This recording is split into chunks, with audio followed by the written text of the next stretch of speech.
আমি এফআইআর হয়েছে কাল রাতে, এফআইআর এর কপি ইত্যাদি ব্যবস্থা নিচ্ছি এবং প্রয়োজন হলে আগামীকাল কলকাতা হাইকোর্টের ভ্যাকেশন বেঞ্চে আমরা যদি আজ বিকেলের মধ্যে অ্যারেস্ট না হয়, কারা করেছে ভিডিওতে খুব পরিষ্কারভাবে দেখা যাচ্ছে, আমরা তার বিরুদ্ধে কিন্তু ব্যবস্থা নেব। মুখ্যমন্ত্রী যাবেন, অসুবিধা কি? মুখ্যমন্ত্রী তার মতো করবেন, আমাদের প্রোগ্রামের সঙ্গে মুখ্যমন্ত্রীর প্রোগ্রামের কোনো ব্যাপার নেই। ওনার প্রোগ্রাম আলাদা জায়গায়, যেখানে ব্রিজ ভেঙেছে, যেখানে গতকাল গভর্নর গেছিল, শুনেছি ওখানে যাচ্ছে। উনি যাবেন, তা এটা তো সবাই মিলে করতে হবে। এই তো ঝান্ডা নিয়ে কেউ যাবে না। এটা নিয়ে কেন খগেন মুর্মু আর শঙ্কর ঘোষকে মারা হলো, বাধা দেওয়া হলো, এর কারণই তো আমি খুঁজে পাচ্ছি না। এই সময় তো সবাই যাবেন, পাশাপাশি দাঁড়িয়েও মানুষের পাশে দাঁড়ানো যায়। এই কালকের ঘটনাটা ওনারা কেন ঘটালেন এবং ঘটানোর পরে যেভাবে ওনাদের মুখপাত্র জাস্টিফাইড করছেন এবং পুলিশ মন্ত্রী যেভাবে কন্ডেম না করে দোষীদের গ্রেপ্তারের নির্দেশ পুলিশকে না দিয়ে উল্টো দিকে বলছেন যে এমন না হওয়াই ভালো ছিল, সবাই মিলে করা উচিত ছিল ইত্যাদি ছিল। ঘটনাটাকে উনি যদি সঙ্গে সঙ্গে গ্রেপ্তার করতেন এবং নিন্দা করতেন, তাহলে তো মুখ্যমন্ত্রী তার রাজধর্মটা পালন করতে পারতেন।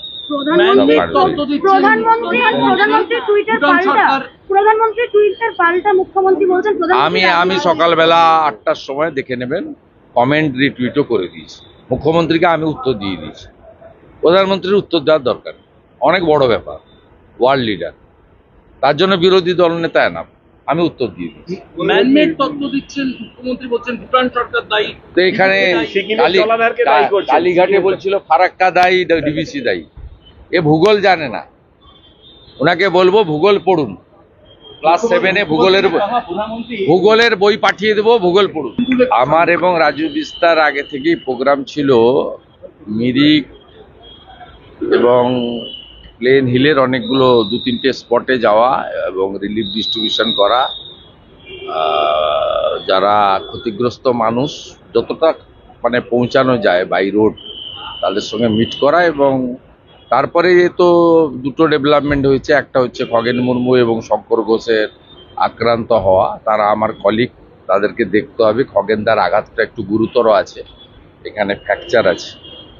খগেনদার ওখানে মেডিকেল টিম যেটা ডাক্তাররা করছে তাদের সঙ্গে একটা মিটিং করব, এটাকে প্রায়োরিটি। ওনাকে দেখতে আজকে ত্রিপুরার প্রাক্তন মুখ্যমন্ত্রী বিপ্লব দেবও আসছেন। আমি বিকেল নাগাদ ঢুকতে পারবো আমাদের ওই প্রাইভেট হসপিটাল। আর কালকে প্রধানমন্ত্রী নির্দেশে কিরণ রিজিজুর প্রোগ্রাম আমরা সন্ধ্যায় পেয়েছি, তা প্রথম 2টি প্রোগ্রামে কিরণ রিজিজুর সাথে আমি থাকবো, আমি এবং রাজু বিস্তার। তারপরে কিরণ রিজিজু গোপাল ধারা চলে যাবেন, আমি 18 খাই বলে একটা এলাকা প্লেনে, ওখানে আসবো। আমাদের নিজেদের যাওয়াটাও যেমন দরকার, সাথে সাথে খগেন মুর্মু এবং শঙ্কর ঘোষের সঙ্গে মিট করাটাও খুব প্রয়োজন। ও সর্বোপরি রিলিফ ওয়ার্ক বা যা যা হচ্ছে সবটাতে আমাদের ভারতীয় জনতা পার্টির সাংসদ, বিধায়ক এবং কর্মীরা প্রত্যক্ষভাবে যুক্ত হয়েছে এবং আমরা ইতিমধ্যে গত 36 ঘন্টাতে ধরতে পারেন আমরা 15,000 লোককে রিলিফ কিট ডিস্ট্রিবিউশন করেছি। আরও 35,000 লোকের পরিকল্পনা আমাদের আছে।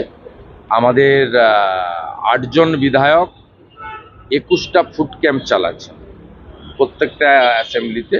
এর সঙ্গে সরকারকে কোঅপারেশন করা আমাদের কর্তব্য। কিন্তু আমি সবচেয়ে বেশি ধন্যবাদ দেব আর্মি এবং এনডিআরএফকে। তারা না থাকলে মৃত্যুর সংখ্যা অনেক বাড়ত। 30 ক্রস করে গেছে, আমার মনে হয় নিখোঁজ আরও অনেকে আছেন। সেই নিখোঁজদেরকেও নিখোঁজদেরও আমরা ব্যাপারে চিন্তিত আছি।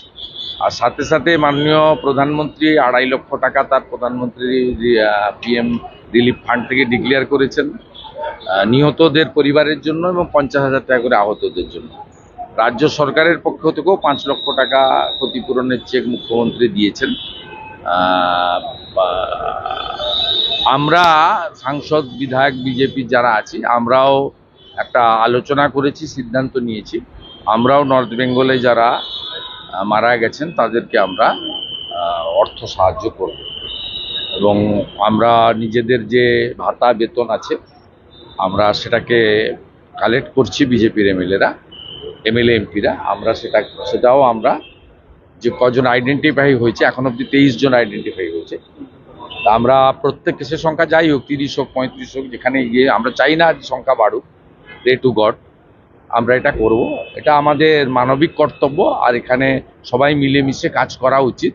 কিন্তু কালকে যেভাবে নাগরাকাটাতে ঘটনা ঘটেছে এখনো পর্যন্ত একজনও গ্রেপ্তার করা হয়নি, এটা অত্যন্ত বেদনার। আরো ভালো ভালো খবর দেখতে সাবস্ক্রাইব করুন বাংলা হান্টের ইউটিউব চ্যানেল। বাংলা হান্টের আরো খবর দেখতে নজর রাখুন। বাংলা খবর মানেই বাংলা হান্ট।